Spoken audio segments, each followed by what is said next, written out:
கிரண்பேடி அவர்கள் எடுக்கக்கூடிய நடவடிக்கைகள்ல எப்படி பார்க்க? கிரண்பேடி தன்னை ஒரு நேர்மையானவராக காட்டிக்கொள்கிறார், முறைகேடுகளை கண்டு அறச்சீற்றம் கொள்பவராக தன்னை காட்டிக்கொள்கிறார். அது ஒரு செலக்டடா இருக்குது, தேர்வு செய்யப்பட்ட அறச்சீற்றமா இருக்கு. அறச்சீற்றம்னா எல்லா அநீதியையும் பார்த்துல வரணும், எல்லா முறைகேடையும் பார்த்து வரணும், எல்லா சட்டப்புறமான விஷயங்களையும் பார்த்து வரணும்.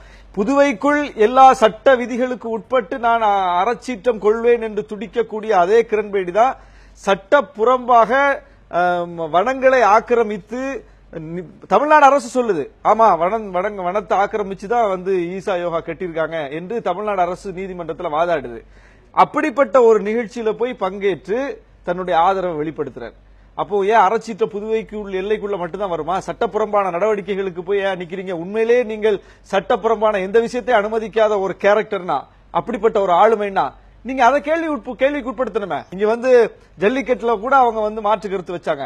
ஜல்லிக்கட்டு மாடுகளை வதை செய்யக்கூடிய ஒரு விஷயம், அதை ஆதரிக்க முடியாதெல்லாம் கருத்து சொன்னாங்க. ஒரு மக்கள் மிகப்பெரிய அளவுக்கு பண்பாட்டு ரீதியாக காலமாக பின்பற்றி வரக்கூடிய ஒரு மக்கள் பண்பாட்டை கூட கேள்வி எழுப்பக்கூடிய அளவுக்கு அவங்க மாடுகள் மேல அவங்களுக்கு அக்கறை இருந்துச்சு.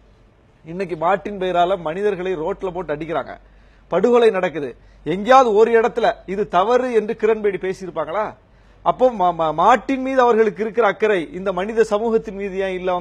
அவங்களுடைய அறச்சீற்றம் என்பது, அவங்களுடைய கோபம் என்பது அவங்களுடைய சித்தாந்த பின்புலத்தில் இருந்து வருகிறதை தவிர உண்மையிலே மக்கள் மீதோ சட்டத்தின் மீதோ கொண்ட அன்பினால் அல்ல, உண்மையிலேயே ஒரு அறத்தின் மீதான பார்வையினால் அல்ல அப்படிங்கிறது புரியுது. பாரபட்சமான பார்வை அவங்களுடைய பார்வை.